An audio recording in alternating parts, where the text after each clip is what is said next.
Hello future RNs, this is Sir Josh, and for this recorded video, we're going to discuss about your mood disorders. But before that one, we have to discuss first yung mismong core concept ng ating mga mood disorders, which is the definition of your two terminologies we have here, your mood and your affect. Pag sinabi nating mood, nurses, these are your what? These are your pervasive, these are your pervasive and sustained emotion. Okay, these are your pervasive and sustained emotions. Ibig sabihin, nurses, do these emotions na nararamdaman natin, they have that profound influence on our own perception, in our view to our own world. Okay, so that is your mood. Okay, how about with your affect naman, sir? Pag sinabi nating affect, nurses, these are your external and your observable emotional reaction. Okay, observable emotional reaction. So, ibig sabihin ng nurses is that ito yung mismong outward expression ng mismong emotion na nararamdaman natin. So, that is your mood and your affect. Para hindi natin siya makalimutan, pag sinabi natin mood, these are just your emotions, okay, na merong influence dun sa mismong person's perception, okay, to sa kanilang sarili and to the world also. However, pag sinabi nating affect, these are your external, observable emotional reaction or yun yung mismong outward expression ng emotions ng isang tao. Okay, so let's proceed now with your mood disorders. So sabi dito, your mood disorders, these are your pervasive alterations in emotions that are both manifested by depression or mania or even both. Okay, so pag sinabi nating mood disorder kasi, nurses, it is also known as your what? It is also known as your affective disorders. And aside from that one, sabi natin siyang disorder once it already interfere with a person's life. For example, nagkakaroon na ng impairment dun sa iba't ibang areas of functioning or important functioning ng isang tao. For example, with their social functioning, same true with their occupational functioning. Doon natin siya matatawag na disorder. And your mood disorder as well, it is the most common psychiatric diagnosis that is actually associated with your suicide. For example, we have your depression. Okay? And aside from that one, nurses, yes, normally, no, as a person, we do experience, we do experience occasionally, nagkakaroon tayo ng mga blue moments in our life wherein those are just normal na response natin, okay, to everyday's disappointments na kinakaharap natin. And it should be, short-lived lang dapat siya. As an individual, dapat nakakapag-adapt tayo dun sa mga certain losses or yung mga reason kung bakit tayo na-disappoint. Okay? For example, nagkaroon tayo ng loss, may it be real or perceive man yan, nakaka-experience tayo ng changes in our life, and same to pag tayo ay nagpe-fail. Okay, so ngayon, in here, we have two types of your mood disorder. We have your depression and your mania. So dito muna tayo sa mismong depression kasi we will have a separate recorded lecture for your mania. Okay, so dito muna tayo kay depression. Okay, so sabi dito si depression, it is an abnormal extension or over-elaboration of sadness, grief. Ibig sabihin nun, nurses, di ba sabi natin, if a person experiences loss, okay, may it be real or perceived man na loss yan, okay, they might experience grieving. Okay? And kapag yung isang tao, hindi niya na for example, hindi siya nakapag-grieve ng maayos, especially magkaroon ng complicated grieving, and that will lead to possible depression. Kasi nga sabi natin kanina, yung mismong depression, it is not something that you can get rid of, or it's not something that you can snap out of it. Okay? Kasi hindi siya short-lived. Kasi pag sinabi natin depression yan, it can last. Okay? Sabi nga dito, it can last at least 2 weeks of depressed mood or loss of pleasure in nearly all activities. And aside from that one, for you to be clinically diagnosed with depression, dapat nagkakaroon ng alteration dun sa mismong mood ng isang tao that is being expressed by, for example, nakaka-experience siya ng feelings of sadness, nagkakaroon siya ng feelings of despair, and even with your pessimism na tinatawag. Ano bang ibig sabihin ng pessimism, nurses? Your pessimism, that is just your mental outlook. That is way too negative. Very negative yung mismong mental outlook mo as a person. And aside from that one, for you to be clinically diagnosed with depression, dapat nagkakaroon ka din ng loss of interest dun sa mga usual activities na ine-enjoy mo before. And aside from that one, pwede ka magkaroon ng mga somatic symptoms or yung mga physiologic symptoms, okay, that could disturb or that could alter yung mismong appetite ng isang tao. Pwede ka na magkaroon ng sleep pattern disturbances and even problems in your cognition. Okay? And aside from that one, sabi dito, it is the oldest, most frequently described psychiatric illness. Remember, nurses, if you're going to read your Bible, okay, pag titignan natin dun sa mga notable persons in the Bible, like for example, we have King Saul, okay, in the Old Testament, okay, we have King Saul, we also have King Nebuchadnezzar, if you're familiar with him, okay, King Nebuchadnezzar, and even with Moises. Okay? Tong mga notable persons in the Bible, they do experience depression. Nagkaroon sila ng nagkaroon sila ng bitter soul, nagkaroon sila ng anger, resentment, and even with your sadness. Wherein, para sa kanila, during these times, okay, it is based, yung mismong depression kasi, it is based solely dun sa mismong mga supernatural, or dun sa mismong mga divine origin of your mood disorder that is being caused by an evil spirit. Yun ang kanilang pagkakaalam pagdating sa depression. However, we also have here yung mga yung mga artists natin, like for example, we have Vincent van Gogh, if you're familiar with him. Okay, nagkaroon din siya ng depression. Wherein, tawag dito, pinortray niya ito, yung kanyang sadness, yung kanyang feelings of sadness, despair, and pessimistic dun sa kanyang arts. Through his arts, okay, that depict depression and sadness. Okay? And aside from that one, nurses, nakalagay dito, okay, it is a pathologic grief reaction experienced by an individual who does not mourn. Sabi ko nga sa inyo, once you experience loss, okay, once a person experiences loss, may it be real or perceived, okay, nasa sa kanya yan kung paano siya mag-grieve. Okay, pag naging hindi niya na-process yung kanyang grieving process. Hindi niya na-process yung kanyang grieving or yung kanyang mourning. Okay, that's the time na pwedeng magkaroon ng depression ng isang tao. And usually kasi pagdating sa depression, okay, yung mga symptoms ng depression kasi it occurs, okay, along a continuum. Okay, process siya according dun sa mismong degree of severity. For example, nagkaroon siya ng transient grieving into a severe type of your depression. And aside from that one, okay, it should last at least 2 weeks of depressed mood or loss of pleasure in nearly all activities. Okay, wherein kapag nagkaroon kasi ng depression ng isang tao, okay, it usually occurs, okay, when yung mismong adaptation ng isang tao to specific changes, to specific failure or disappointments, or even loss, nagiging ineffective na siya. And yung mga symptoms kasi, yung mga symptoms ng depression na na-experience ng isang tao, they are enough, okay, they are clinically significant, okay, to impair the functioning of a person. Okay?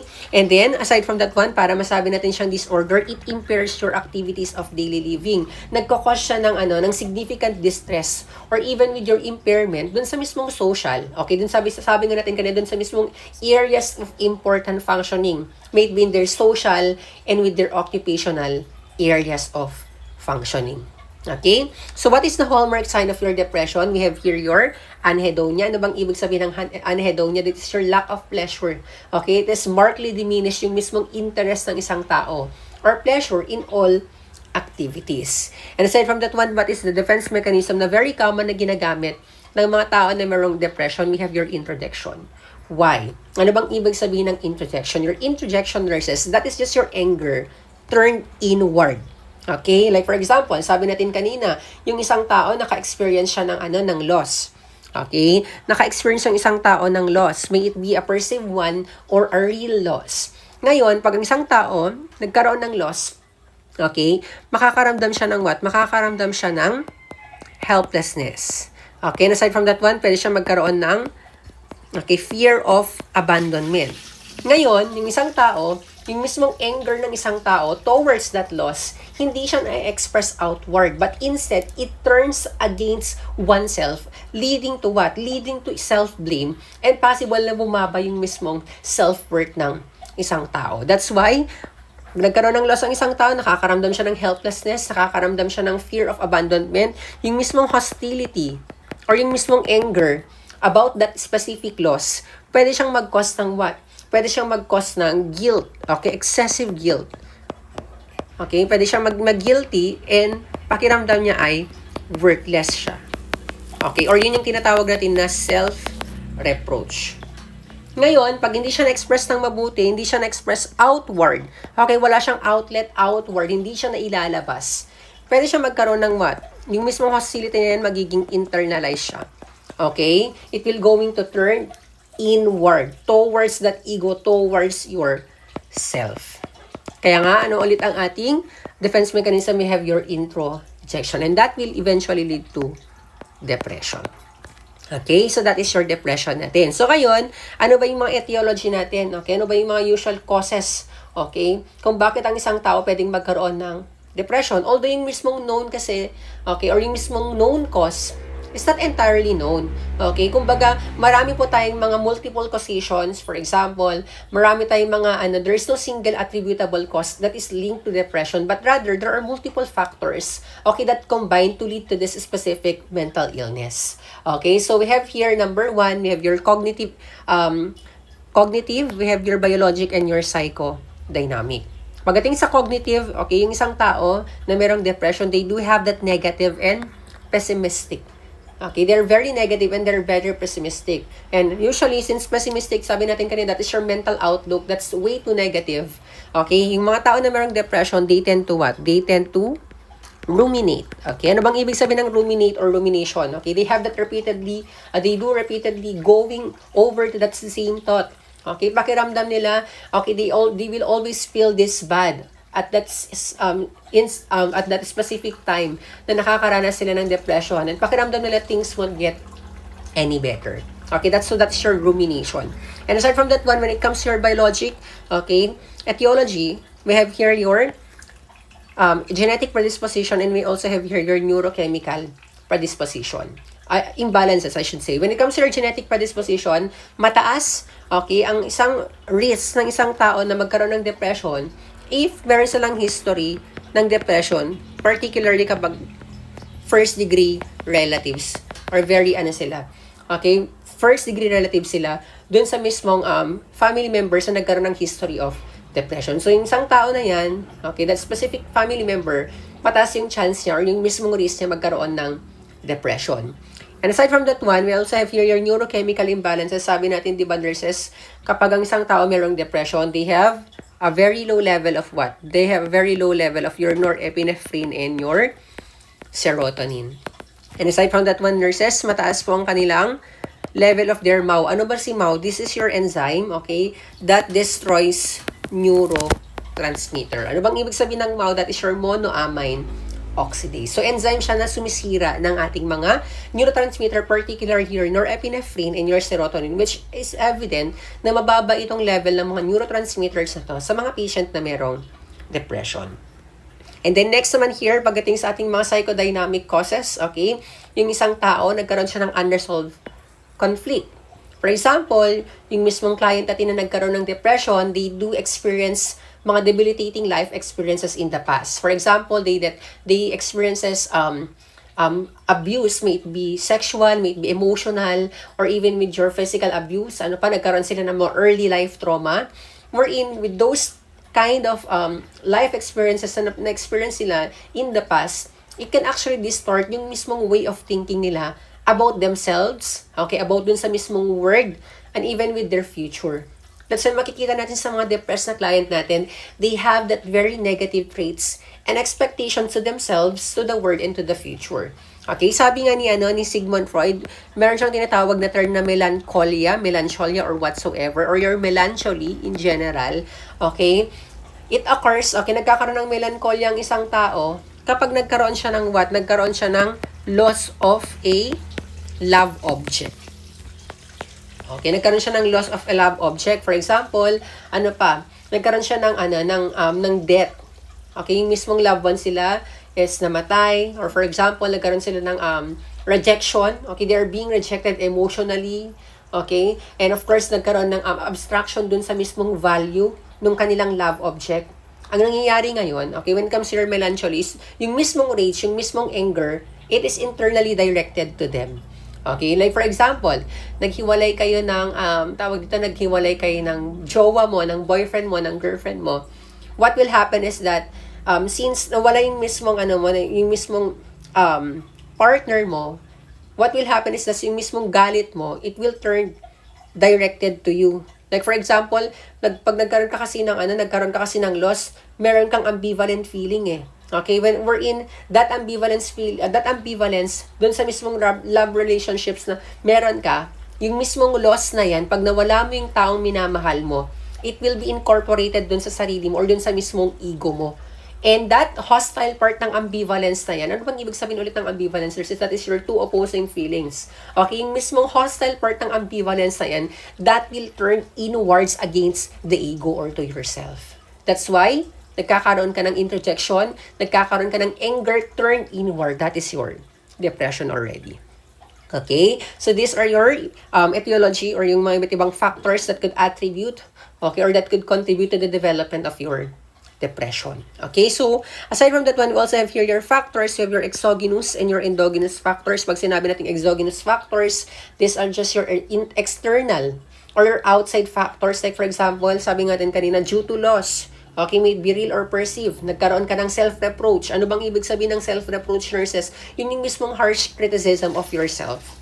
And aside from that one, pwede ka magkaroon ng self-depreciation. Ano bang ibig sabihin ng self-depreciation? That's the time that you're going to belittle yourself. Masyado mong minamaliit yung sarili mo.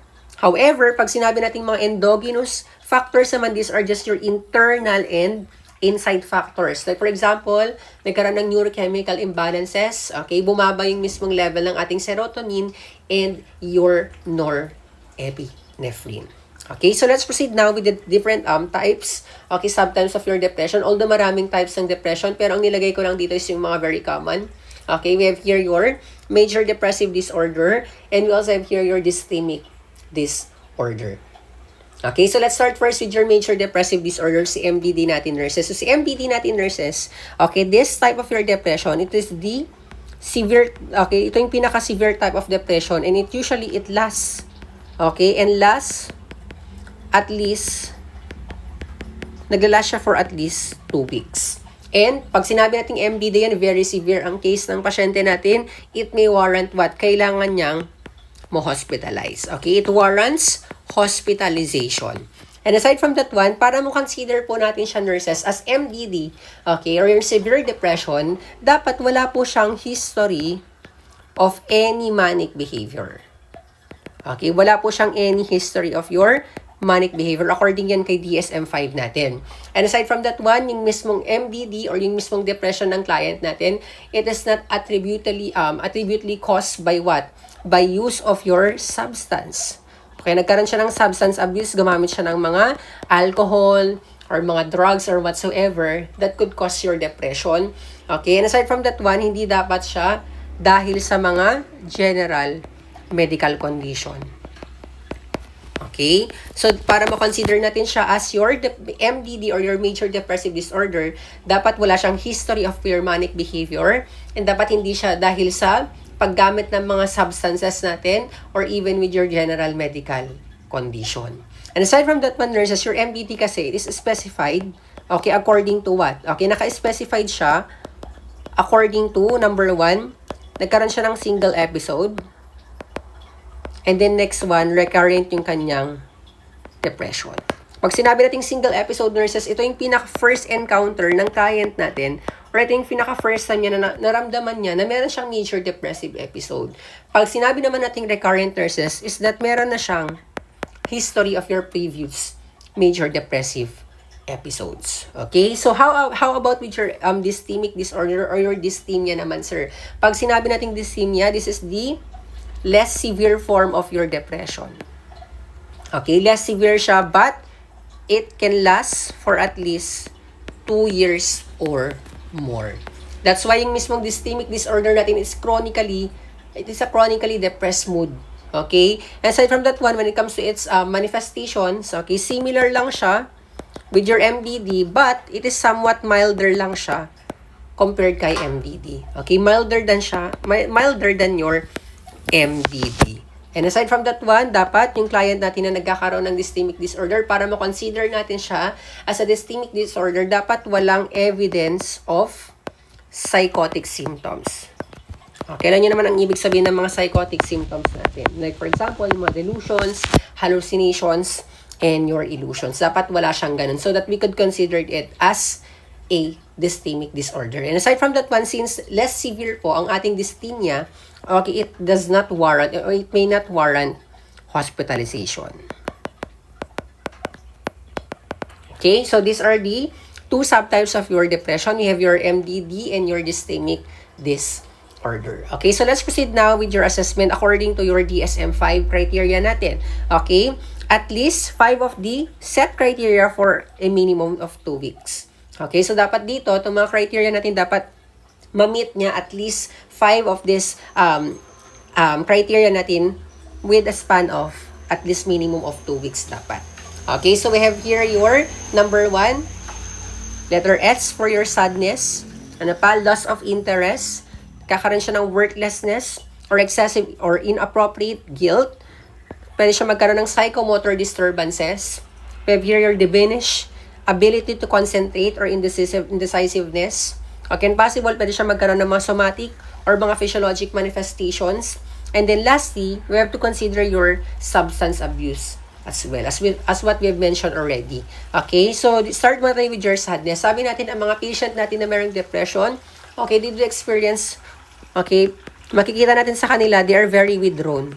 Okay, they are very withdrawn and they tend to be isolated. Okay, most of the day or nearly every day. Okay, so for example, nagkaroon ka ng friends or nagkaroon ka ng friend, yung BFF mo is very jolly, very energetic, and then one day bigla siyang hindi na siya sumasama sa mga gala ninyo. Okay, for example, ayaw na niyang sumama sa inyo every time na may pupuntahan kayo. Okay, you have to check on them. Kasi possible, okay, pakiramdam nila is they're withdrawing themselves to any events that require, tawag dito, interaction with other people. And they tend, sabi ko kanina, they tend to isolate themselves. Okay? What else? Possible magkaroon sila ng loss of interest. Diba sabi natin, nurses, ito yung tinatawag natin kanina na anhedonia. Anong ibig sabihin ng anhedonia? It is the markedly diminished interest or even with your pleasure in all activities. Okay? Yung mga bagay na na-enjoy na niyo before, okay, hindi niya na magawa kasi they cannot seek that pleasure with those activities na na-enjoy niya dati. Okay? What else? You have here your worthlessness and excessive or inappropriate guilt. Sabi natin kanina, ano ba yung mismong underlying cause kung bakit ang isang tao pwede siyang magkaroon ng ng depression? It is usually to what? Nagkakaroon siya ng cognitive distortion. Di ba nasabi natin yan kanina, problems in their cognition. Okay, what happens with their way of thinking? Sabi natin kanina, very negative. Okay, and makikita natin sa mga client natin na merong depression, okay? They have that very negative and they also have that defeated attitudes. Okay, pakiramdam nila, wala na, talo na ako. Wala na akong silbi sa mundong ito. Okay, I'm very hopeless. I'm in despair and everything. Worthless akong tao. Okay, wala na akong silbi, wala na akong kwenta. Mas mabuti na lang na mawala na ako. Okay, kasi nga sabi natin kanina, lahat ng mga factors, okay, pag combine mo yan, may it be etiology, yung mga etiology natin kanina, may it be dun sa mismong cognitive, may it be in their tawag dito yung biologic and your psychodynamics. Pag pinag-combine mo yan, that will lead to possible cognitive distortion. And according kasi kay Beck and colleagues, okay, sabi nila, that yung isang tao na merong depression, they have that negative expectations of their environment. Hindi lang sa environment, but towards themselves as well. And of course, in the future as well. Okay, kaya makikita natin sa kanila, they have that very low self-esteem. Okay, mababa yung kanilang self-esteem. And pakiramdam nila, they have that, tawag dito, nagigilty sila, about not being able to function. Okay, kasi nai-impair nga, sabi natin kanina, yung kanilang important areas of your functioning. And pakiramdam nila, and according to them, they believe that others would be better off without them. Okay, that's why makikita natin sa kanila, they have that suicidal thoughts. Okay? So, next naman here, we have here your psychomotor disturbances. Sa mga patient natin na mayroong depression, possible, pwede sila magkaroon ng retarded. Okay, pwede sila magkaroon ng retarded and minsan naman is they are agitated or makikita natin sa kanila, they are very irritable. And aside from that one, pwede sila magkaroon ng very slow body movements or yun yung tinatawag natin na bradykinesia. Okay, what else? They have that slow cognitive processing. Hindi sila nakakapag-decide ng maayos. Okay? Sabi nga natin kanina, or hindi sila nakakapag-isip ng maayos. Kaya nga sabi natin kanina, nagkakaroon sila ng indecisiveness. Diba?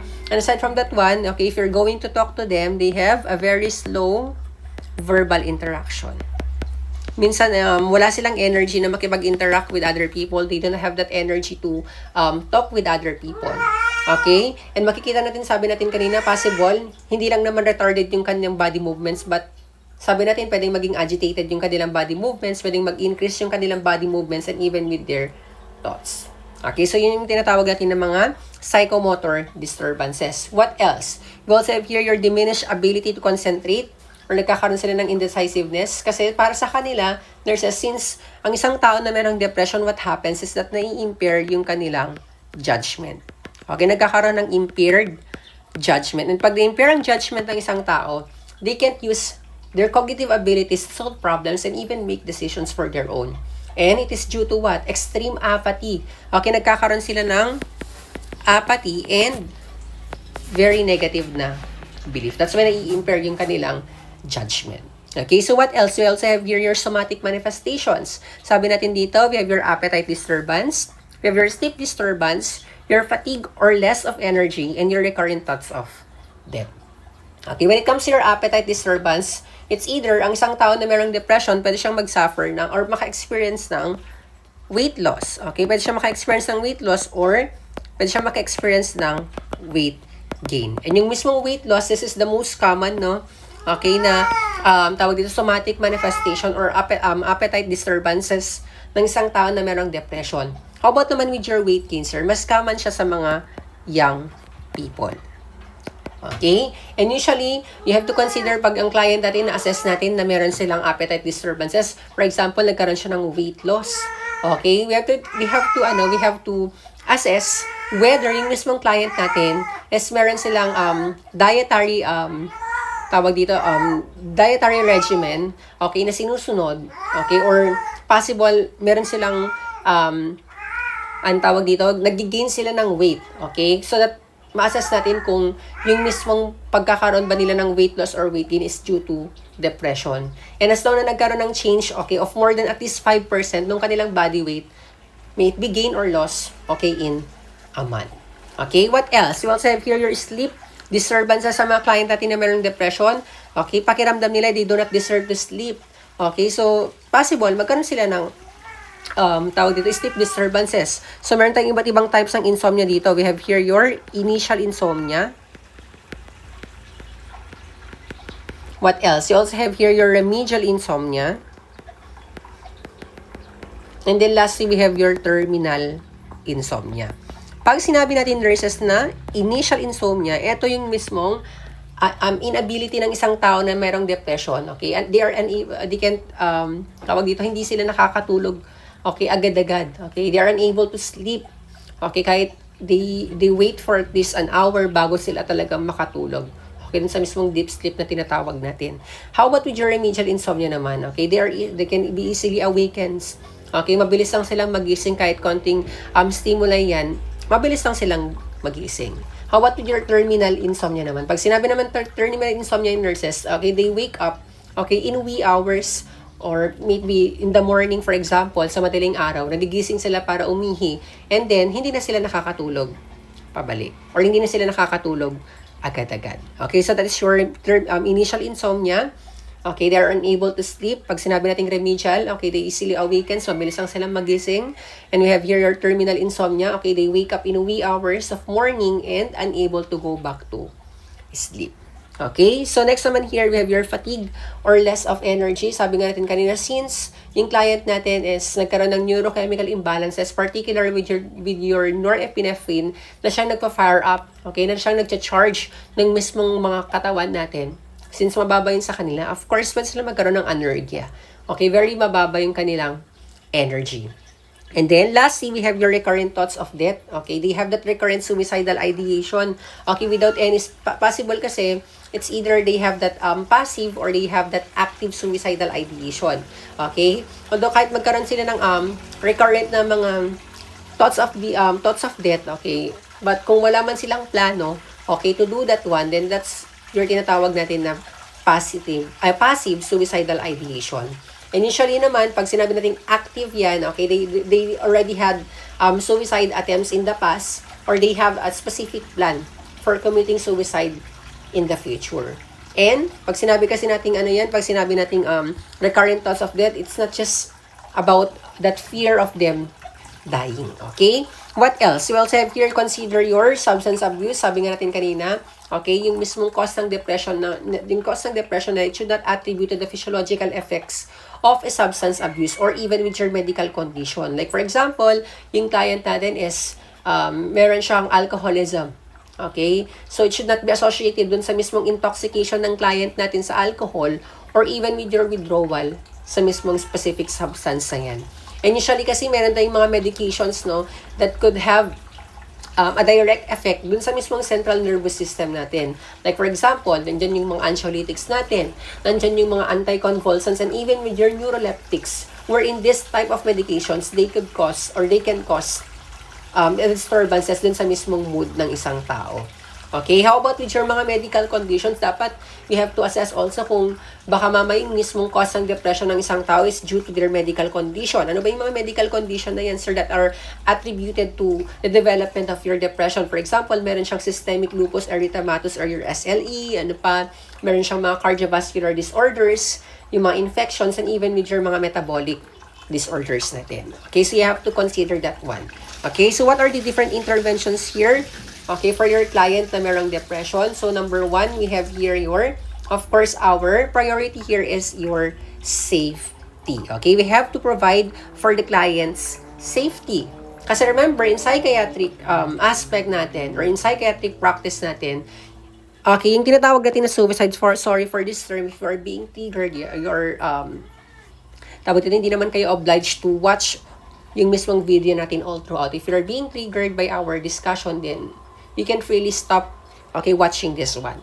Okay, then you're just going to read yung mismong material na ibibigay namin sa inyo. Okay? So, pag sinabi nating suicide, nurses, sabi dito, no, it is an intentional act of killing oneself. And for those, okay, if I do have students here, I've already attempted, I'm very proud of you. Okay? Kasi you're still here. Okay? Kasi yung mismong thought pa lang na you were able to survive lahat ng mga attempts na meron kayo, but still, you're here thriving, okay? Fighting for your dreams para maging nurses. That's something that we need to be acknowledged, that needs to be acknowledged, and something to be proud of. Okay? So, pag sinabi natin kasing suicide nurses, it is just an intentional act of killing oneself. Sabi nga, no, dun sa mismong, yung suicide kasi na term natin, okay, that came from a Latin word, ibig sabihin nun, one's own killing.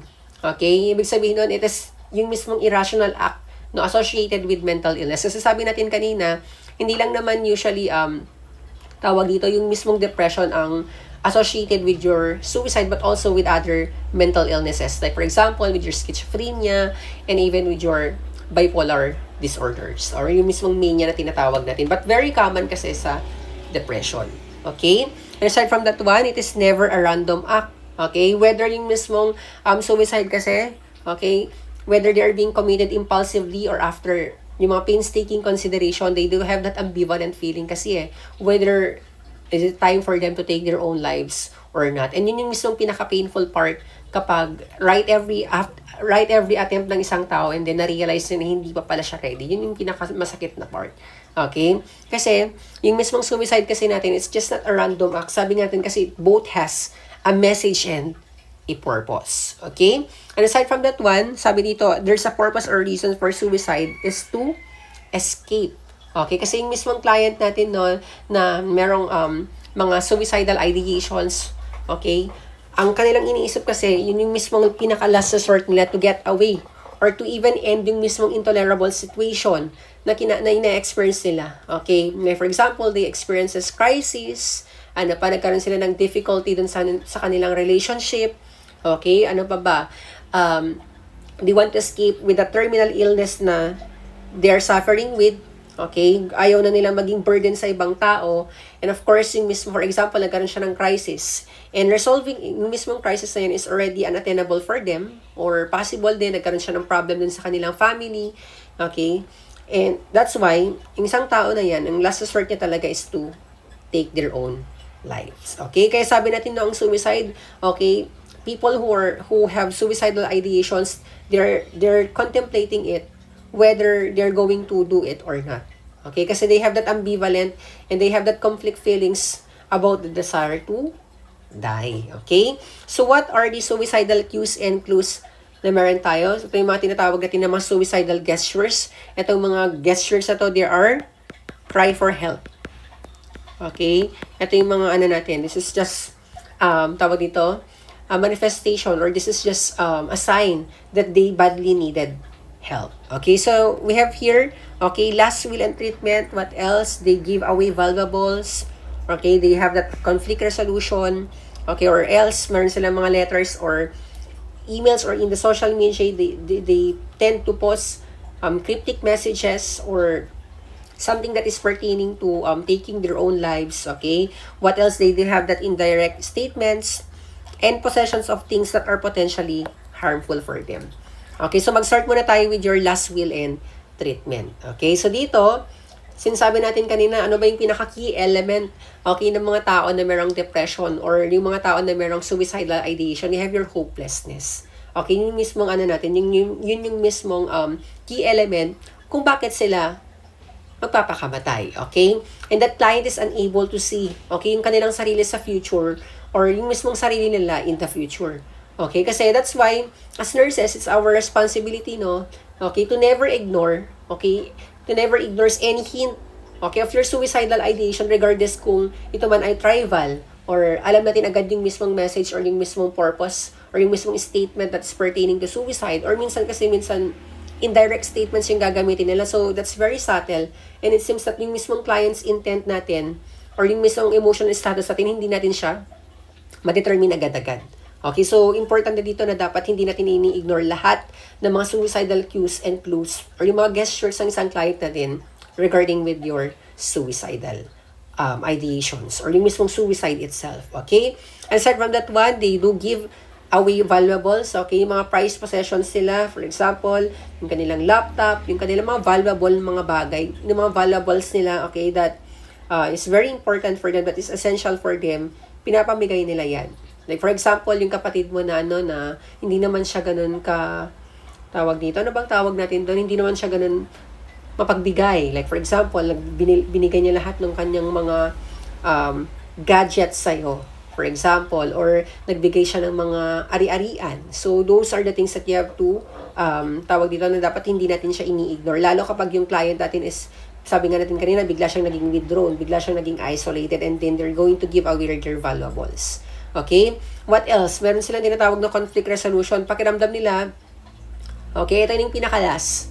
Okay, ito yung mismong last resort natin para masolve lahat ng mga bagay-bagay na pinagdadaanan nila. Okay? And then, sabi natin kanina, they have letters or emails or even in your social media, nagpo-post sila ng mga cryptic messages, okay, that is pertaining to taking one's own life. Okay? And aside from that one, possible magkaroon sila ng indirect statements. So, sabi natin kanina, yung mga verbal clues natin, they may be both direct or indirect yung mga yan. Like for example, ano ba example ng ating mga direct statements natin? Sasabihin nila yan frankly, okay, I want to die. Or pag sinabi naman ng indirect, okay, sasabihin nila yan doon sa kanilang statement. For example, I don't have anything worth living for anymore. Okay, di ba? So, you're going to read in between lines. Bakit nila nasasabing ganung mga statements? And then lastly, we have here your possessions of things that are potentially harmful. Okay? Dapat as nurses, ang ano natin dito is that yung kanilang accessibility, okay, to purchase or to have an access to this type of your potentially harmful na mga possession. Okay? So, we have here also yung mga, ano natin, yung mga myths, okay, that needs to be debunked. Okay, that need to be debunked when we are talking about your suicide. Okay, so sabi dito, number 1, okay, people who talk about suicide do not act on their ideas. Suicide happens without warning? No. Sabi nga natin kanina, it's not a random act. Sabi natin kanina, yung mga tao na gusto magpakamatay, they tend to have that ambivalent feeling. Okay, meron silang confusion. Okay, they tend to, ano sabi natin kanina, they tend to contemplate whether they're going to take their own lives or yung mismong feelings sila about the desire to die. So, sabi dito, okay, people who talk about suicide do not act on their ideas. Remember, there's yung mga tao natin, yung mga tao who are suffering from depression, who have suicidal ideation, okay, they kill themselves, okay, once they already given definite clues and warnings about their suicidal intentions. Maybe, kung very subtle man yung kanilang clues, dapat hindi natin siya ini-ignore or dapat hindi natin siya dinidisregard. Okay, 'di ba sabi natin ay yung mga tao na nagsasabi ng suicide is na gusto nila magpakamatay, hindi nila 'yan gagawin. 'Di ba? Yun yung mismong misconception natin sa kanila, which is hindi totoo yun. Okay? Once a person or a people talks about your suicide, okay, anytime or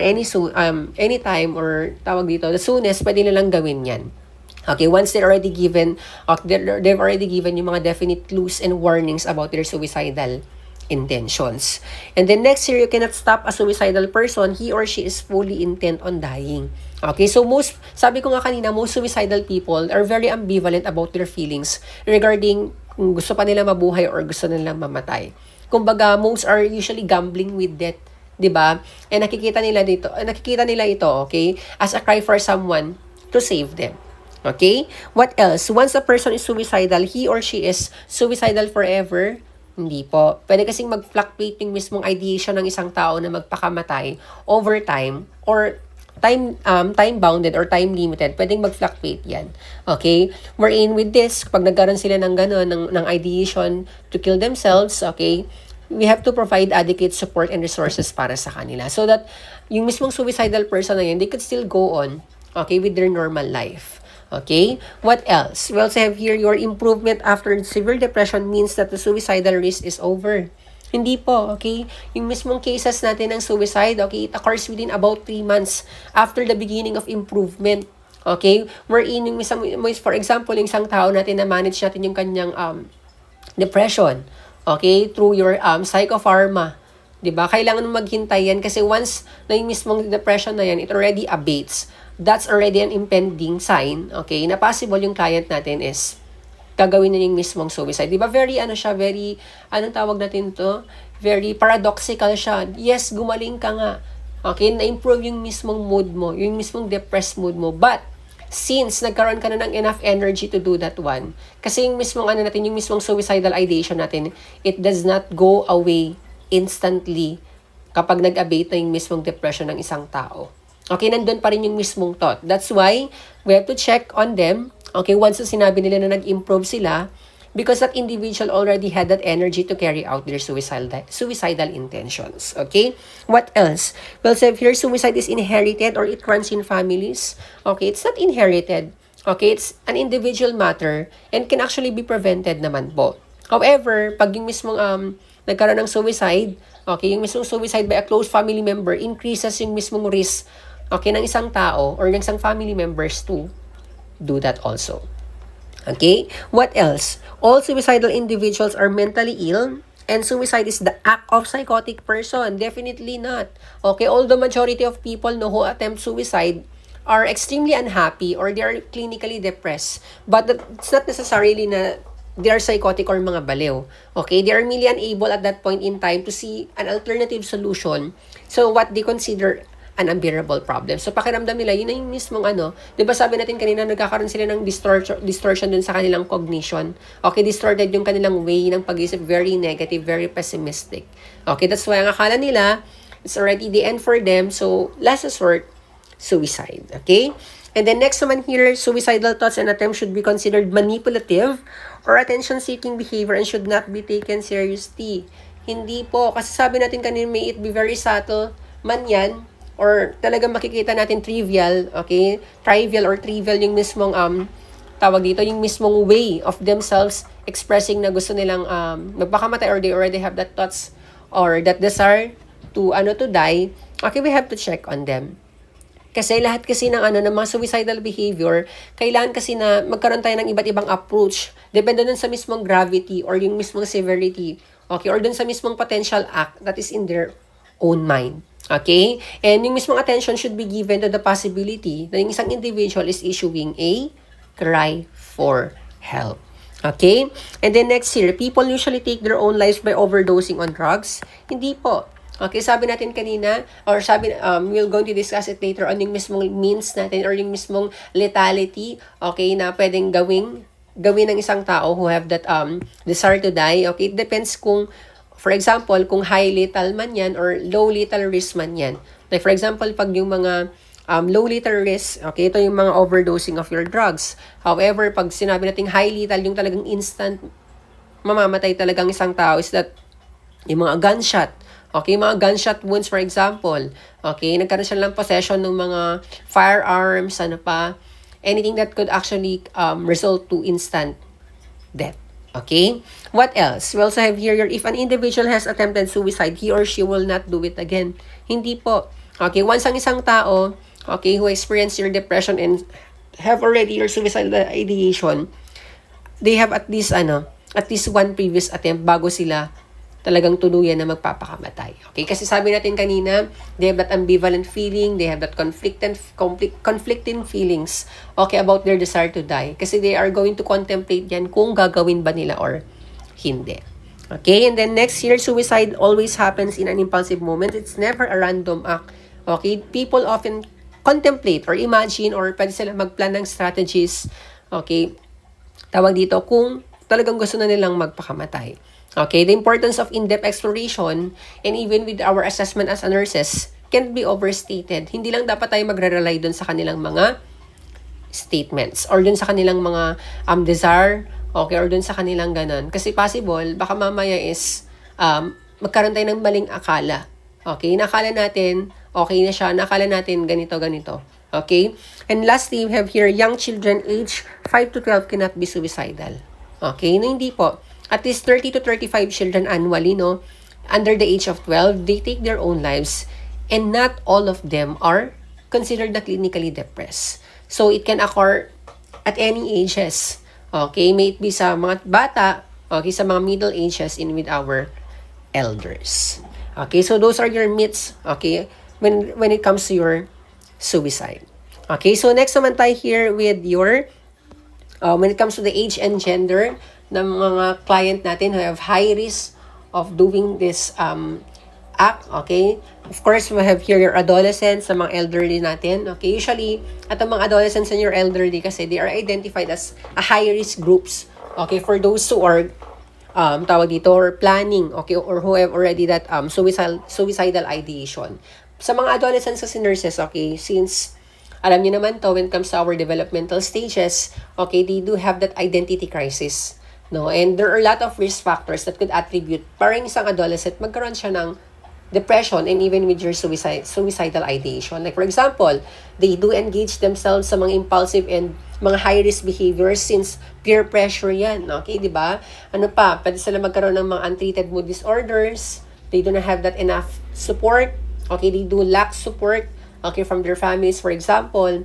And of course, since nasa adolescent stage yan, they're exploring, pwede sila magkaroon ng access dun sa mga lethal means natin. Yung mga, for example, yung mga bagay na pwedeng mag-cause ng instant death. And even with your substance abuse as well. How about with your elderly? Diba sabi natin, they have that ego despair. Okay, for example, hindi nila na-achieve lahat. Okay, hindi nila na-fulfill lahat ng mga bagay na gusto nila ma-fulfill as they grow older. So, possible, magkaroon ng anger towards themselves. Okay, turn inward. How about with your males? Okay, sa mga kalalakihan, remember nurses, they have that successful attempt to suicide. Okay? How about kapag females naman, more on attempts lang po sila. Okay? Next naman here, when it comes to your marital status sa mga single natin, okay? Remember nurses, may it be single man ang isang tao or widow or widower. Okay, yung kanilang higher risk for suicide. Okay, compared sa mga married people, particular during periods of changes in their status, hindi naman necessarily na hindi porket single ka, hindi porket widower ka is, yun, you are prone or mas mataas na yung risk mo. It's not about that. Okay, it's about pag nagkaroon sila ng changes, okay, in their own status. Like for example, namatayan siya ng, for example, dito sa mga widow and widower natin, it's not about yung mismong marital status, but dun sa mismong status or dun sa mismong changes, okay, in their own status. Kung paano sila mag-give or kung paano na ipaprocess yung mismong loss na experience nila. Okay? Next here, what is the most common time? Okay, we have here early in the morning. Why? Because, remember nurses, okay, yung mismong depression na yan, it's high at this point or at this time. Early in the morning talaga. Okay, kasi kasabi natin noon, pag isang tao depressed, they have that sleep disturbances, hindi sila nakakatulog ng maayos. Okay? What else? We have here your Monday. Bakit Monday, sir? Kasi it is considered as the beginning of the week. So, para sa kanila, it's a fresh start for them. Okay? Kumbaga, they already have that energy. Okay, to do your, for example, taking their own lives. Okay, what else? During endorsement. Bakit? Kasi remember, nurses during endorsement, very busy ang mga nurses. Kapag, for example, yung mismong client natin, they are admitted, okay, inpatient unit, for example, yun during endorsement, they already have that time since wala namang tawag dito, hindi naman sila pupuntahan, for example, ng nurses during endorsement, like, for example, that's a time that, ganun, meron silang enough na time para gawin yon. Okay, and then next year, spring and April, kasi remember, kapag during springtime, okay, during spring season, or during April, the month of April, okay, summertime yan. Kasi remember, yung mismong sun natin, okay, that is actually a natural source of energy. Okay, so, tawag dito, sabi nga natin kanina, once yung mismong depression already abates, but still, yung kanilang suicidal ideation remains. So, they already have that enough or sufficient energy to do that one. Okay? So, we have here your suicide lethality assessment criteria. Okay, kung ano ba yung mismong plan ng client natin, kung ano ba yung means na gagamitin niya. So, dito, when it comes to assessment natin, dito sa mismong mga suicidal lethality natin, maybe with their plans and their means, kailangan nating ma-identify or ma-distinguish yung kanyang ideas regarding with their desire to die. Yung mismong thought ng client natin when it comes to their desire to die. Okay, what else? Kailangan natin tignan yung mismong plans ng client natin, kung ano ba yung mismong intent or yung mismong intention ng client natin to do that one. And of course, lastly, check natin yung mismong behavior ng client natin, kung nagkaroon na ba siya ng mga previous attempts or first time pa lang nilang gawin yun. Kasi with this, pag titignan natin yung mismong, pag i-identify natin or i-distinguish natin yung kanyang ideas, malalaman natin yung thoughts, okay, of their desire to die. Ano ba yung kanyang plans or yung kanyang intentions? And kapag nagkaroon sila ng attempts, mata-check natin yung kanyang behavior so that we could provide about dun sa mismong level of risk ng client natin when it comes to their suicidal ideation. Okay, so dito sa mismong plan natin, nurses, number 1, kailangan nating tanungin how. Okay, kailangan nating tanungin when and where. Kasi when it comes to your plans, of course, kailangan nating tanungin how. Okay, kailangan nating tanungin when and where. Okay, kailangan mong i-ask directly or frankly yung client mo. How serious is the client's intent to die by suicide? Okay, yung taong bang yan, does that person have a plan? Okay, to kill themselves? Meron ba siya yung means na gagamitin to kill themselves? Or how lethal are the means? Okay, high risk ba siya? Or low risk ba yung kanyang lethality? And of course, has that individual ever attempted suicide before? Tanungin mo lahat yon. Okay, tanungin mo kung gaano ka-serious yung clients natin with their intention to die by suicide. Okay, tanungin mo dapat kung meron ba siyang plan. Tanungin mo dapat kung ano yung mga means na gagamitin niya. Tanungin mo dapat how lethal yung mga means na gagamitin niya, and that individual already had attempted suicide before. Kasi yung mismong risk of suicide natin, it is greatly increased if yung client natin already have that plan with lethal means. Okay? And particularly, yung mismong means are actually accessible for them or available for them to execute that plan na meron sila. Okay, so what else? How about with your means? Sabi natin dito sa means natin, you have to ask how likely are you going to carry out this plan? Okay, kasi with this you have to provide verbal confrontation of their level of intent para malaman mo kung gaano, okay, para malaman mo yung mismong level of risk na meron ang client mo so that you could intervene appropriately. So you have here your low risk lethality and your high risk lethality. Pag sinabi natin mga low risk yan, okay, these are just your risk. Okay, for example, paglalaslas, overdosing of pills or iba't ibang meds, and even with your starvation. Kasi hindi siya nagli-lead or hindi siya nagkakos ng instant death kay client. How about naman pag high risk lethality? Ito yung mga jugular vein strangulation. Okay, jugular vein strangulation. Okay, ito yung pagbibigti. Ano pa? Paggamit ng sedatives together with your alcohol can cause CNS depression yan automatically. What else? For example, nagkaroon siya ng gunshot wounds kasi meron siyang access, okay, to purchase, okay, or to possess your mga guns natin. What else? Through jumping. Okay, from a very high building, for example. Ano pa? Through droning. And then drinking poison. And then lastly, okay, to reckless driving, okay, we have your MVA or your motor vehicular accident. Okay? So what are the ways or what are the interventions natin dito when we are going to decrease yung mismong suicide lethality ng isang client natin? So number one here, do not make means available. Ibig sabihin, ang ating priority dito is yung safety ng client natin para magkaroon siya ng safe environment. Okay? Yung mga client natin who are actively suicidal, they must be confined. Ibig sabihin nun, pag yung client natin, if you're going to consider that yung client natin, they do not have that interpersonal support system na available sa kanila, okay, or they do not have that someone that they can rely, okay, during that crisis intervention or during that suicidal ideation or that suicide intent na meron sa kanila, then definitely have to confine yung client sa mga inpatient psychiatric units natin. Okay, para mabantay natin sila na mas mabuti or para mas ma-observe natin or para mas ma-assess natin yung mismong level of risk na meron sa kanila. Okay, what else? No suicide contract. Okay, kailangan, it's not no, dapat magkaroon sila ng suicide contract between you and the mismong patient or the client itself. Sasabihin natin dito is that every time na yung mismong client natin, para masabi natin that yung mismong contract natin is efficient or effective, every time na yung client natin is, they're going to call our attention, okay, if there's already an increase, okay, in their anxiety level, if they're already experiencing that urge again to harm themselves, okay, so tatawagin tayo ng mga clients natin if they already have that feelings again or that urge that they need to harm themselves. Okay? So, sasabihin natin dito pagdating sa kanilang contract is that they're not going to harm themselves intentionally man yan or accidentally within the 24 hours na siniset natin sa kanila. Okay? So, what else? You have to confiscate potentially harmful objects. Okay? Like, for example, yung mga metallic and sharp objects natin.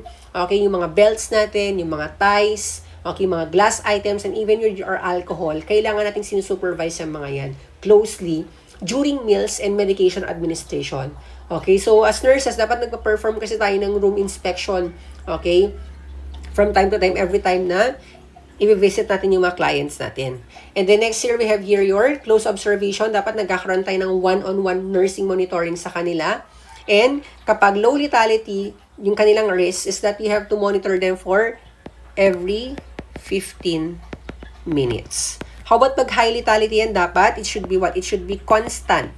Again, someone should always be with the patient from time to time. Okay? And then, aside from that one, dapat nagkakaroon tayo ng tinatawag na irregular intervals. Okay? So that we could prevent yung mismong anticipation ng client natin or para hindi siya magkaroon ng plan ahead of time. Particularly when, okay, especially at night, okay, you have to take note of this one. What else? Toward early morning, kasi sabi natin kanina, very high yung mismong depression in these times. Okay, ano pa? And of course, a change of shift. Kasi, sabi natin kanina, very busy ang mga nurses during your endorsement. So that we could prevent hindi sila nagkakaroon ng staff surveillance, okay, from becoming very predictable. So dapat, interval, o yung mismong interval ng pag-visit natin sa kanila, it should be irregular. Surprise, kumbaga. Okay, para hindi sila magkaroon ng surveillance na, ganitong oras pala niya ako pupuntahan. So, kapag busy nurse, kapag wala yung nurse, gagawin ka to. Okay? So, what else? How about with the room? Saan natin sila ilalagay? Okay, kailangan sila nakalagay saan? Sa closest nurse to nurses station. Dapat malapit sila dun sa mismong nurses station. And so, aside from that, dapat hindi tayo nag-a-assign, hindi natin dapat sila ina-assign sa mga private room. And for example, meron silang mga activities, no, yung mga off-unit activities, and kung indicated or required sa kanila na magkaroon ng attendance, kailangan natin silang i-accompany, kailangan natin silang samahan. Okay, and even when it comes to using or that bathroom privileges, kailangan as much as possible dapat sinasamahan natin sila. Okay, kasi dapat magkaroon tayo ng close observation, okay? We have to be alert, okay, for any suicidal and escape attempts ng mga client natin. Okay? And then next year, we have to establish a therapeutic relationship with the clients and verbalize concerns. Okay? Kasi, yung mismong therapeutic relationship natin, yun yung mismong pinaka-foundation natin to an effective suicide risk assessment.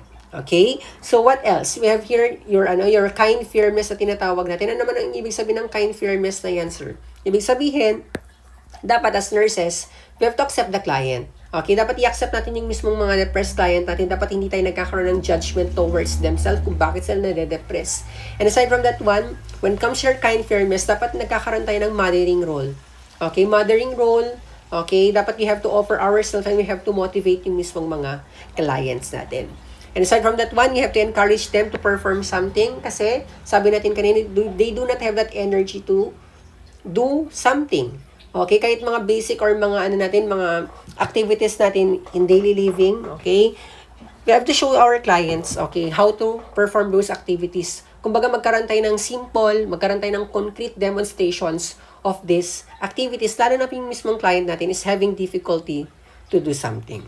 Okay? So next naman here, we have to engage in repetitive, monotonous, okay, non-gratifying activity to stimulate your expression of your anger. Sabi natin nurses kanina, di ba? Yung mismong anger or yung mismong hostility na yun, yung mismong hostile aspect ng ambivalence yan, it is turned directed to their own selves. Okay? So we have to engage our client dun sa mga activities, okay? Kumbaga, para magkaroon sila ng discharge ng mga pent-up anger na meron sila through your large motor activities. Like, for example, cleaning the room. Para mailabas nila outward or para mailabas nila lahat-lahat ng galit, lahat-lahat ng nararamdaman nila, ng frustrations towards themselves, mailabas sila yan through activities. Okay? And then next, we have here active friendliness. Dapat nagkakaroon tayo ng active friendliness towards them because this is usually effective sa kanila, sa mga withdrawn patients or sa mga isolated patients, particularly sa mga depressed na client natin. And then next here, we have to focus on client's strength.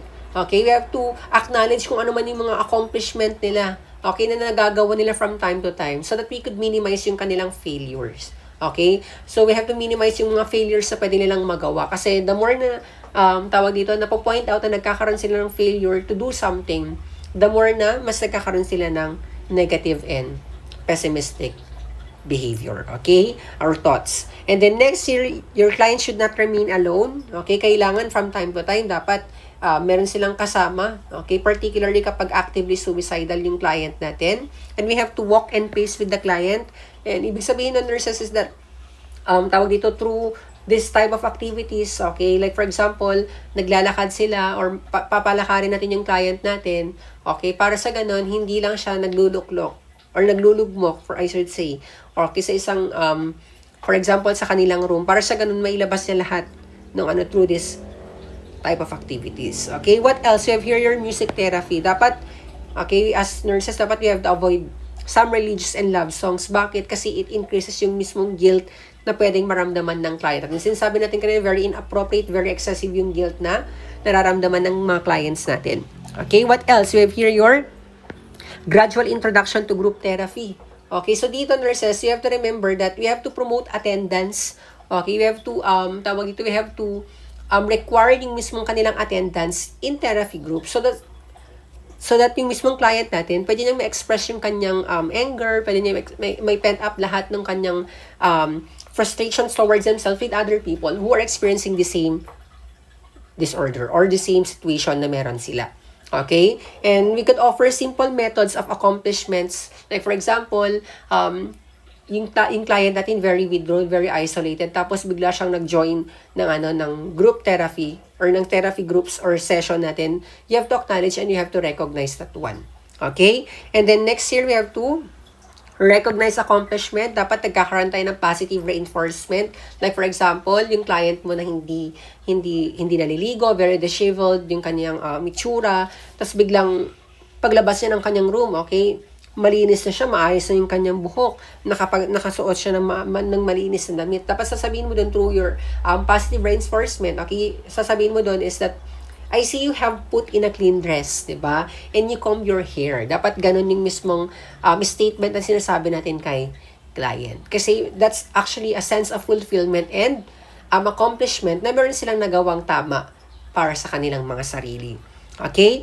And then next year, we have to avoid embarrassing experiences for your client. Kasi sabi natin kanina, they have that self-reproach. Okay, self-depreciation, okay, they tend to belittle themselves, okay, they have that harsh criticism towards themselves kapag nagkakaroon sila ng embarrassing experiences na pwede nilang my experience. Okay? Next year, we have to create a scheduled and structured but non-demanding environment through your miliotherapy, for example. Okay? Dapat yung kanilang mga activities, it should be directed. Dapat step by step yan. Hindi pwedeng abrupt or dapat agad-agad is magkaroon ka ng ganitong accomplishment. Hindi dapat. It should be directed. Dapat ginaguide mo muna sila. Particularly kapag meron silang difficulty to do that thing na gusto mong ipagawa sa kanila. Dapat it should be step by step and very dapat nagkakaroon sila ng enough na focus. Okay? For that, para sa ganun is magawa nila yung mga bagay-bagay na kailangan nating ipagawa sa kanila para sa kanilang mga sarili. And aside from that one, you have to provide distraction as well. Para sa ganun, hindi lang sila nagro-ruminate, hindi lang sila nakafocus dun sa mismong thought that is way too negative. Okay? What else? You have to provide independence by encouraging patient to perform your activities of daily living. Sabi nga natin kanina, it should be directed, it should be step by step. Okay, we have to intervene when yung mismong client natin is unable to perform that activity. Okay, so that we could promote your self-reliance sa tinatawag. Dapat at the end of the day, dapat magkaroon tayo ng long-term goal, for example, by utilizing your tawag dito, your nursing care plan. Dapat long-term goal, at the end of the day, dapat yung client natin is kaya niya nang gawin lahat ng mga activities of daily living by their own. Okay, so ibig sabihin na nakapag tayo ng self-reliance for them. Okay, so we have here your psychopharmacological interventions. Alam niyo naman to kasi na-discuss ito during your prelims. Okay, we have here your mga antidepressants. We have your SSRI or your selective serotonin reuptake inhibitors, Anapyr second generation tricyclic antidepressants, and then lastly we have your MAOI or your monoamine oxidase inhibitors. So, ang tandaan nyo lang dito is yung mga klaseng gamot. Okay, klase ng gamot under this classifications of your antidepressants. Like for example, okay, pag makita niyo naman sa exam, kasi pag nakakakita kasi kayo ng mga gamot, talagang na-frustrate kayo, di ba? Parang ang hirap-hirap kasi sir na i-memorize lahat ng klase ng gamot, lahat ng klase ng mga antidepressants. Pag SSRI nurses, ito yung mga gamot natin na, for example, we have your citalopram. Okay, citalopram. What else? We also have here your escitalopram. What else? You also have here your fluoxetine and your paroxetine. Ito yung mga klaseng gamot under your SSRI. And then lastly, we have your sertraline. Sir, paano pag generic name, paano pag brand name or trade name ang gagamitin natin? Pag wala kang makitang citalopram, okay, your citalopram is also known as your Celexa. How about with your escitalopram? Ito yung tinatawag natin na Lexapro. How about with your fluoxetine? O, dapat alam niyo na to. It's your Prozac. Ito yung pinaka-common, di ba? We have your Prozac. How about with your paroxetine? This is your Paxil. And then lastly, your sertraline. This is your Zoloft. Okay, so ito yung mga iba't ibang SSRI or your selective serotonin reuptake inhibitors natin. How about with your mga TCA natin? So, madali lang siya. Pag TCA yan, ito yung mga amitriptyline. Okay, amitriptyline. What else? You have your amoxapine. Next, you have your you have your clomipramine. And your imipramine. Okay, so ito yung mga iba't ibang TCA natin, your amitriptyline, amoxapine, clomipramine, and your imipramine. Sir, paano pag wala kaming makitang clomipramine? Okay, your clomipramine, it is also known as your anafranil. How about with your imipramine? This is also known as your tofranil.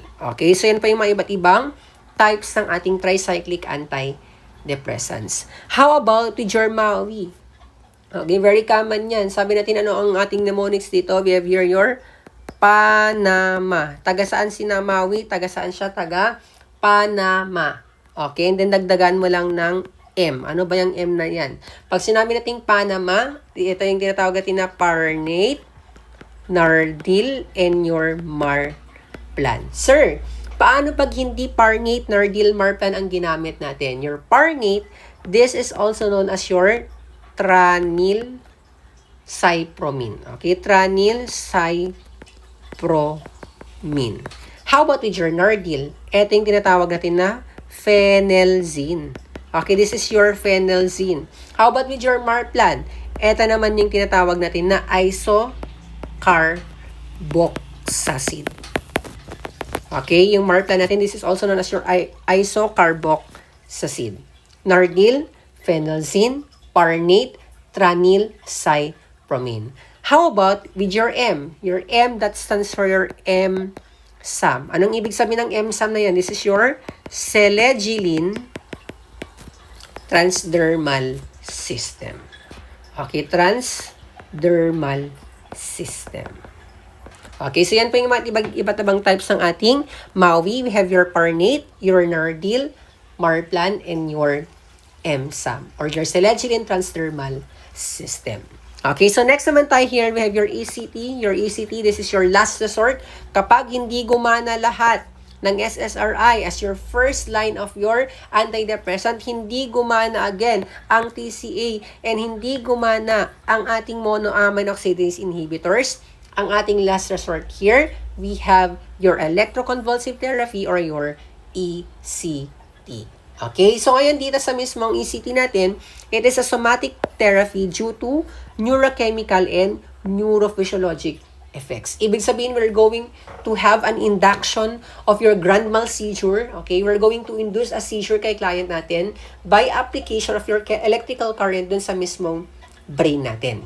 And usually, ang ating required na volts na gagamitin or yung mismong dose ng mismong electrical stimulation na gagamitin natin, it should be at least 70 to 150 volts. Wherein this electrical stimulation, it is enough, okay, it is strong enough para sa ganun ma-reach yung mismong patient threshold or yung mismong seizure threshold ng isang client natin. Okay? And when it comes to sa mismong ECT natin, dapat yung client natin, dapat magkakaroon siya ng tinatawag na tonic and your clonic seizure. Okay? Ibig sabihin nun, pag tonic, yung mismong rigid plantar extension ng feet. Okay? What else? Pag sinabi naman natin clonic, yun yung mismong rhythmic movements ng mga muscle natin. Okay? So yun ang pinagkaiba ng ating tonic and clonic. Pag tonic, rigid plantar extension of your feet. Pag sinabi natin clonic, that is your rhythmic movements of your muscles.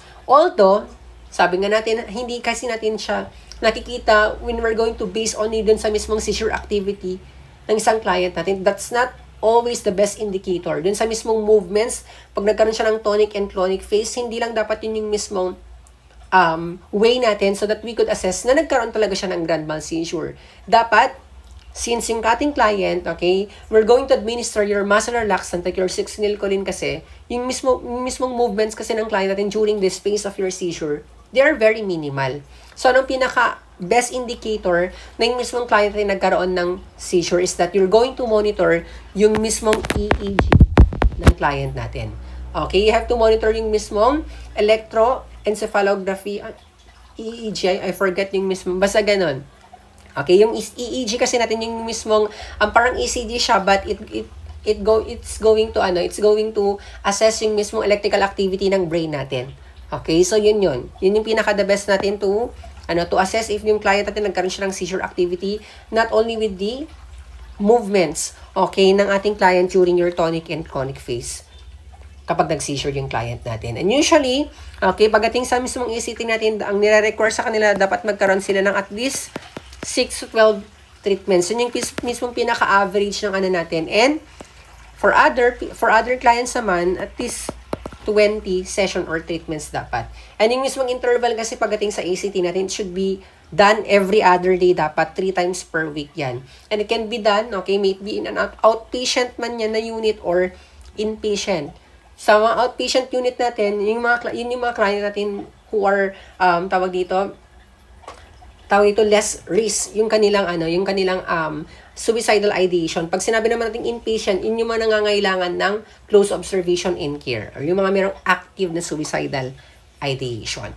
Okay, so what are the indications of your ECT? Number 1 here, clients who are severely depressed and not responding to use of your antidepressant. Sabi natin kanina, nagkakaroon silang intolerable side effect of your therapeutic doses, particularly sa mga adult client natin. Nahihirapan sila, okay, pagdating dun sa mga side effects ng mga gamot. And aside from that one, lahat ng klase ng mga gamot natin, psychopharma, hindi gumagana sa mismong client natin. Ang last resort natin, we have your ECT. Okay? And then, ang concern kasi natin dito is that for the safety of your client, particularly pag actively suicidal yan, is that syempre meron tayong kinatawag na lag time. Okay, hindi agad-agad tumatalab yung mismong antidepressant natin. We have to wait for at least 2 to 4 weeks. Ang concern natin dito is yung mismong safety ng client natin. What if acutely suicidal siya? So, you have to wait for the full effects of your antidepressant. So, ang resort natin, it will be your ECT. And then next year, sa mga client natin who have schizophrenia and who are manic or have mania which does not respond to medication, particularly for example sa mania, yung mismong lithium natin kasi they cannot tolerate yung mismong or hindi nila natatolerate yung mismong side effect ng lithium or nagkakaroon sila ng failure to respond to that lithium. That's why, ang pinaka-the best na natin dito is your ECT. But you have to remember, nurses, for those who are manic patients, okay, or taking your lithium, dapat hindi natin siya pinagsasabay together with your ECT. Bakit? Kasi, kapag ginamit mo ang ating ECT together with your lithium, magdi-decrease kasi yung mismong seizure threshold ng client natin. And it can cause more or prolonged seizures sa mismong client natin who are going to undergo your ECT.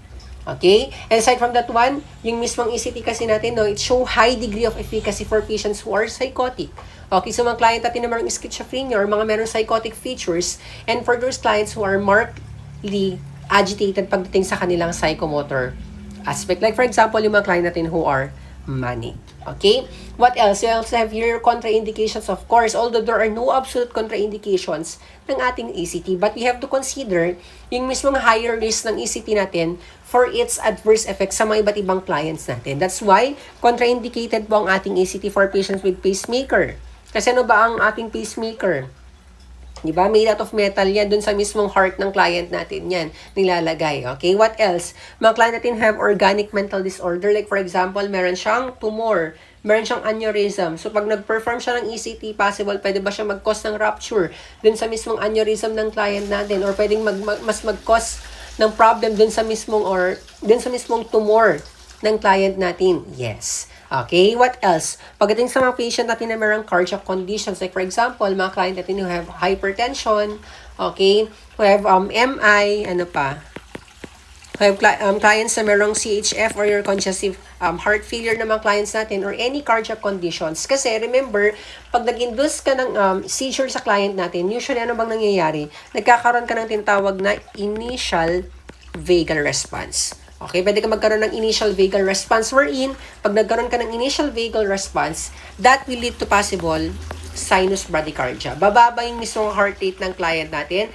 and bababa din yung mismong BP ng client natin. And right after that one, pag nag-induce ka ng seizure sa client natin, since nagkaroon ng initial vagal response, bumaba ang heart rate ng client natin, bumaba ang BP ng client natin. Remember, meron na siyang cardiac comorbidities, meron siyang cardiac conditions. What will happen? Biglang tataas yung kanyang heart rate, magkakaroon ng tachycardia yan, and magkakaroon yan ng hypertension. And that is considered as a life-threatening for them, for those clients who are going to undergo your ECT na merong cardiac conditions. What else? Meron siyang active bleeding tendencies. Remember, as nurses, dapat i-check natin yung mga labs ng client natin, particularly yung mismong CBC. Pag nakita natin sa kanila, dun sa mismong CBC, meron siya ng blood dyscrasias or dyscrasias, ibig sabihin, meron siyang bleeding tendencies. Possible magkaroon siya ng problems dun sa kanyang, pag every time na mag-undergo siya ng ECT. Okay? So, next year, from mga client natin na merong fracture, particularly mga client natin na merong osteoporosis. O, diba? Siyempre, pag nagkaroon ng seizure yan, gagalaw-galaw yan, jerky movement. So, pwede siyang makasustain ng fracture during your ACT. And then, lastly, we have your pregnancy. Okay? Remember, nurses, pag nag-induce ka kasi ng electricity or electrical stimulation sa ating katawan or sa mismong brain natin, that raises your oxytocin level. Tumataas yung mismong oxytocin ng client natin. And pag tumaas ang ating oxytocin ng client natin who are pregnant, meron ba sang mataas na risk for intrauterine contraction? Okay, pwede magkaroon na yan ng intrauterine contraction that will lead to possible premature birth. Okay, so those are your contraindications of your ECT. We have your mga client natin with pacemaker, mga client natin who have organic mental disorder like your tumor and aneurysm, mga client natin na mayroong cardiac conditions like your hypertension, your myocardial infarction, and your CHF, mga client na mayroong active bleeding tendencies, mga client na mayroong respiratory conditions, mga client na mayroong fracture, and mga client na mga client na pregnant. Okay? So, what are the types of your ECT? We have here your two types. You have your modified and unmodified. Nurses, pag sinabi nating modified na ECT yan, kailangan po niya ng what? Kailangan po niya ng pre-medication. Okay, prior to your ECT, dapat bibigay tayo or nag-administer tayo ng gamot. Ano yung mga klaseng gamot? You have to take note of this one, nurses. Number 1, we have your IV Fentotal. Okay, we have your IV Fentotal or yung tinatawag natin na Thiofetal. Okay, yung Thiofetal na yan, nurses, this is considered as what? This is considered as your short-acting sedatives natin. Okay, gagamitin natin siya for your sedation. Okay, what else? You also have here your atropine sulfate. Anong klaseng gamot ulit sa atropine sulfate? Anticholinergic. So, gagamitin natin sa atropine sulfate to what? Para magkaroon siya ng dry secretions. Okay? It also prevents your body cardia kasi sabi natin kanina, no? Kapag nagkaroon tayo ng initial vagal response, pwedeng bumaba yung mismong heart rate and BP ng client natin because of your vagal stimulation. Kapag nag-induce tayo ng seizure kay client. What else? We also have here your anectin. Ano naman si anectin, nurses? Other name of your anectin, para hindi siya makalimutan, we have your succinyl. Sorry, mali yung spelling niya. We have your succinylcholine. Ano ibig sabihin ng succinylcholine? Para hindi siya makalimutan, susonicolin. Okay, that's your anectin. Para sa naman si anectin, this is considered as your what? This is a muscle relaxant. Okay, ang problem natin since muscle relaxant siya, na-relax lahat ng muscle ng katawan natin during your seizure. Ang problema naman, kapag na-relax yung kanyang diaphragm, it can cause what? It can cause respiratory arrest kay client natin. Okay, ginagamit natin kasi si mismong succinylcholine or si anectin para sa ganun, it decreases yung mismong risk ng client natin para magkaroon siya ng fracture or dislocated bone. So, kailangan ma-relax yung kanyang muscle. So, during your anectin administration, dapat yung client natin, okay, pag nagbigay tayo ng anectin, kailangan niya ng oxygen therapy during and after the treatment. Bakit? Kasi it causes respiratory arrest. Okay? How about pag sinabi nating unmodified nurses? Pag sinabi nating unmodified yan nurses, hindi mo kailangan ng pre-meds. Okay? Wala kang pre-meds na ibibigay. And, aside from that one, it's very barbaric, di ba? Imagine, mag-i-induce ka ng seizure kay client tapos wala man lang pre-meds para sa ganun, ma-decrease sana yung secretion ng client mo. Para sa ganun, hindi ka gising throughout the therapy. Sa ganun, wala kang hindi naka-relax yung muscles mo. Imagine that one. Pwede ka makasustain ng fracture, pwede ka makasustain ng dislocated bones, pwede ka mataas yung risk mo for aspiration dahil meron kang secretion pa rin. And of course, very barbaric kasi imagine mo kukurentahin ka gising ang isang tao. Diba? So, hindi siya maganda.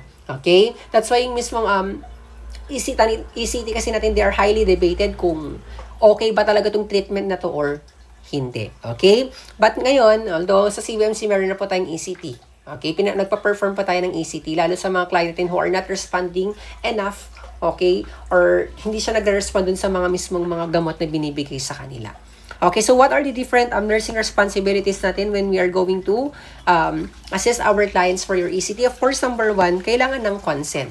Okay, for example, yung client natin, they are unable to, they have that inability para mag-decide for their own, kailangan natin ng responsible family member. And yung mismong consent na yan, dapat sa-secure dapat yan only after kung yung mismong client natin or yung mismong responsible family member natin acknowledges na naiintindihan nila yung mismong procedure. Not only yung mismong procedure, but also yung mga possible side effects and mga potential risks ng ating therapy.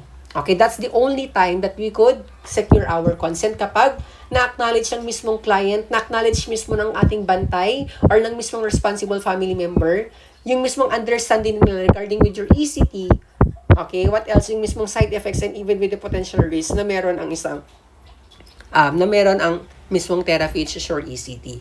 So, dapat yung client natin next, dapat naka-NPO siya for at least 6 to 8 hours. Bakit? We're going to what? We're going to give your atropine sulfate. Pag nagbigay kaya tayo ng atropine sulfate, pwede bang ma-block okay yung mismong gag reflex ng client natin? Yes. So, mataas yung kanyang risk for aspiration. So, dapat walang laman ang tiyan ng client natin for at least 6 to 8 hours prior to the procedure. What else? When it comes to shampoo, syempre kailangan din maligo ng client natin, okay? Although, hindi sana pwedeng mag-shampoo yung client natin, but pwede lang naman. Bakit? Dapat it should be dried well. Okay? Kasi baka mamaya is magkaroon ng problem, okay, dun sa mismong content, for example, ng shampoo, di ba?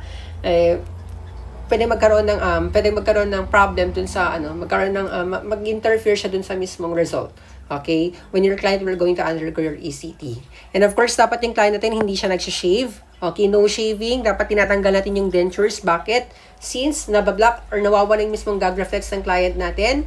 Okay, due to your not the atropine sulfate pala, due to your short acting sedative, for example, pwede siyang magkaroon ng aspiration.